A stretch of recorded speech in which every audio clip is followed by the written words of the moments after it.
Assalamualaikum warahmatullahi wabarakatuh. Baiklah, kami dari kelompok 1 yang beranggotakan Ahmad Maulana, Andika Dwi Deseplian, saya sendiri, Azizul Hakim, Muhammad Fadil, dan Tiara Larasati.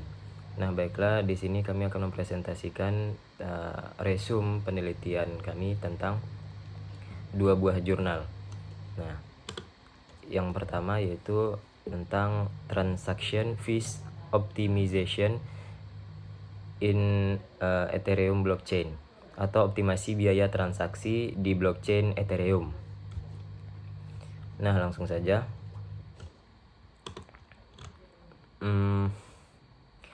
Pada tahun 2008, Satoshi Nakamoto, nama aliasnya atau sebutannya, memperkenalkan teknologi uang tunai digital pertama, yaitu Bitcoin. Nah, teknologi ini adalah implementasi pertama cryptocurrency berdasarkan prinsip blockchain. 5 tahun kemudian, Vitalik Buterin mengusulkan teknologi baru berdasarkan blockchain, yaitu Ethereum. Nah, blockchain ini sekarang digunakan di seluruh dunia untuk mendukung aplikasi terdesentralisasi. Nah, sebelum itu, apa itu blockchain? Dikutip dari CNBC Indonesia, blockchain adalah teknologi yang digunakan sebagai sistem penyimpanan atau bank data secara digital yang terhubung dengan kriptografi.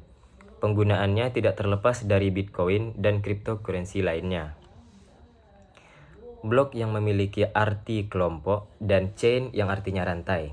Pengertian dari penamaan teknologi ini mencerminkan bagaimana cara kerja blockchain, di mana teknologi tersebut memanfaatkan resource komputer untuk menciptakan blok-blok yang terhubung atau chain.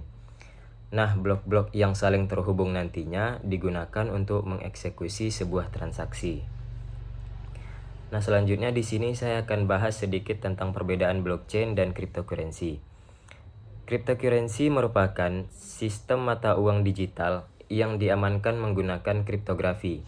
Nah, sehingga mata uang tersebut tidak dapat dipalsukan oleh orang-orang yang tidak bertanggung jawab. Nah, aset-aset kripto ini menggunakan teknologi yang disebut dengan blockchain. Jadi, blockchain merupakan database yang tidak bisa diganti atau diubah.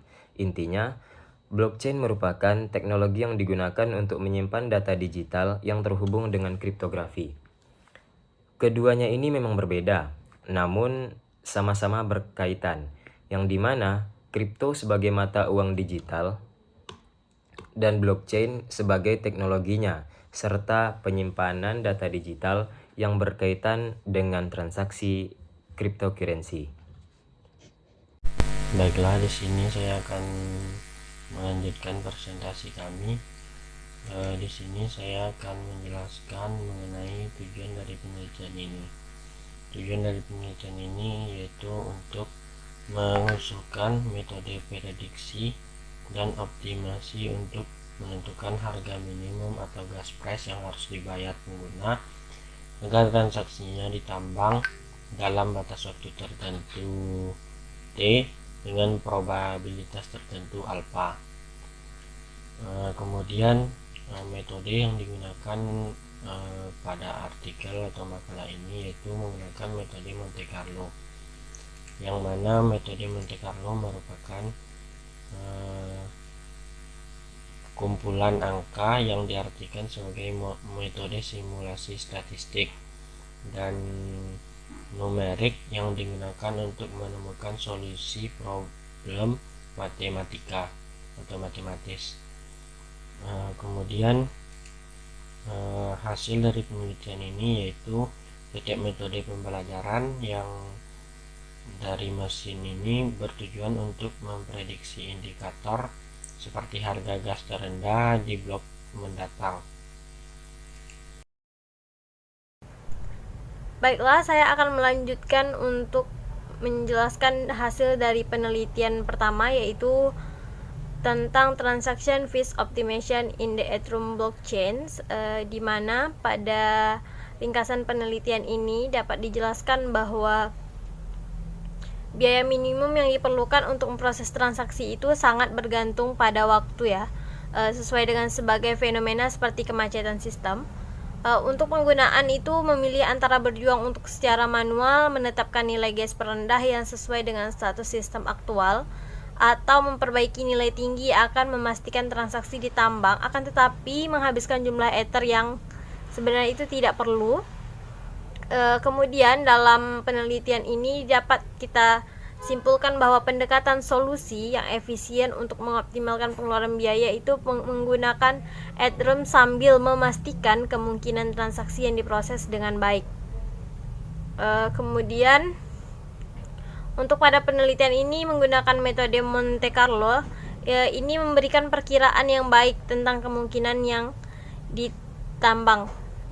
Sepengetahuan saya untuk metode yang diusulkan ini adalah yang pertama itu memperhitungkan status pending list dan gas limit untuk memberikan nilai Gasper yang optimal untuk transaksi yang akan diproses. Kemudian dengan metode ini juga pengguna itu dapat mengkonfigurasi batas waktu dan probabilitas untuk mendapatkan harga gas terendah untuk transaksi mereka.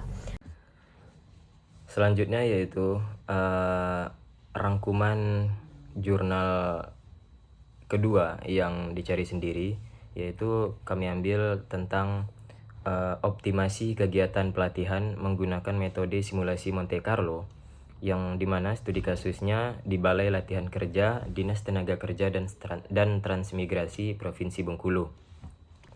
Langsung saja, latar belakangnya. Banyaknya peminat pencari kerja secara tidak langsung menyebabkan pendaftaran pelatihan yang selama ini dilakukan 1 bulan sekali harus dilakukan 2 bulan sekali. Nah, hal ini dibutuhkan prediksi jumlah peserta yang mendaftar sehingga dapat mengoptimalkan waktu dan dana yang tersedia agar dapat melaksanakan pelatihan yang cepat dan tepat sasaran. Untuk memenuhi kebutuhan di atas dapat dilakukan dengan cara permodelan dan simulasi, salah satunya dengan menggunakan metode Monte Carlo ini. Nah, metode Monte Carlo dapat menganalisis, memecahkan, dan mengoptimalkan berbagai masalah matematika atau fisik melalui sejumlah besar sampel acak statistik untuk simulasi kejadian stokastik. Simulasi Monte Carlo telah banyak digunakan untuk melakukan berbagai penjadwalan proyek. Simulasi Monte Carlo atau Monte Carlo percobaan atau percobaan Monte Carlo adalah kelas yang luas dari algoritma komputasi yang menggunakan random sampling untuk mendapatkan hasil numerik. Biasanya dilakukan simulasi berkali-kali untuk mendapatkan distribusi dari entitas probabilistik yang tidak diketahui. Baiklah, di sini saya akan kembali menjelaskan mengenai kerangka kerja dari penelitian ini. Yang pertama yaitu menganalisa masalah, di mana kita menganalisis masalah yang ada agar kita dapat memahami masalah yang telah kita tentukan dengan ruang lingkup dan batasan yang telah ditentukan. Langkah yang kedua yaitu mempelajari literatur, di mana studi literatur ini adalah tindakan yang dilakukan untuk mempelajari secara ilmiah dan teoritis terhadap masalah-masalah yang dibatasi sebelumnya yang bersumber baik dari buku, jurnal, karya tulis ilmiah, artikel, tesis, dan berbagai sumber lainnya seperti dari internet dan oleh para ahli yang bertanggung jawab atas penjelasannya tersebut. Kemudian kegiatan studi literatur ini dilakukan dalam studi literatur ini ada dua, yaitu mempelajari literatur dan mengamati kondisi lapangan. Yang ketiga yaitu mengumpulkan data, di mana di sini kita mengumpulkan data dari semua data-data yang diperlukan dalam penelitian ini. Yang keempat yaitu melakukan simulasi dengan metode Monte Carlo. Nah, kita di sini mensimulasikan para pendaftar peserta dalam pelatihan magang ini dilakukan untuk memprediksi jumlah peserta yang akan datang. Yang kelima yaitu mengimplementasi metode Monte Carlo. Guna mengoptimasi ini kita diperlukan untuk langsung ke pilih balai yang sudah disediakan oleh di artikel ini. Kemudian saya akan menjelaskan tujuan dari penelitian ini. Tujuan dari penelitian ini yaitu untuk mengoptimalkan waktu dan dana yang tersedia agar dapat melaksanakan pelatihan yang cepat dan tepat sasaran dengan menggunakan pemodelan dan simulasi. Untuk metode yang diperlukan pada penelitian ini menggunakan metode yang sama dengan artikel yang pertama, yaitu metode Monte Carlo. Bismillah. Tujuan penelitian untuk mengoptimalkan waktu dan dana yang tersedia agar dapat melaksanakan pelatihan yang cepat dan tepat sasaran dengan menggunakan pemodelan dan simulasi. Salah satunya dengan menggunakan metode Monte Carlo. Selanjutnya, hasil penelitian. Informasi berupa prediksi jumlah pendaftar peserta pelatihan yang kemungkinan terjadi yang nantinya dapat membantu pimpinan Balai Tenaga Kerja dan Transmigrasi di dalam mengambil keputusan. Selanjutnya akan ada beberapa tabel yang akan ditampilkan. Yang pertama yaitu data peserta pelatihan. Bisa dilihat dari bulan Januari, Februari, Maret. Pelaksanaan ke jumlah peserta yang mendaftar. Langkah pertama yang dilakukan dalam penelitian ini adalah peneliti mengumpulkan data peserta pendaftar yang mendaftar periode Januari 2015 Desember.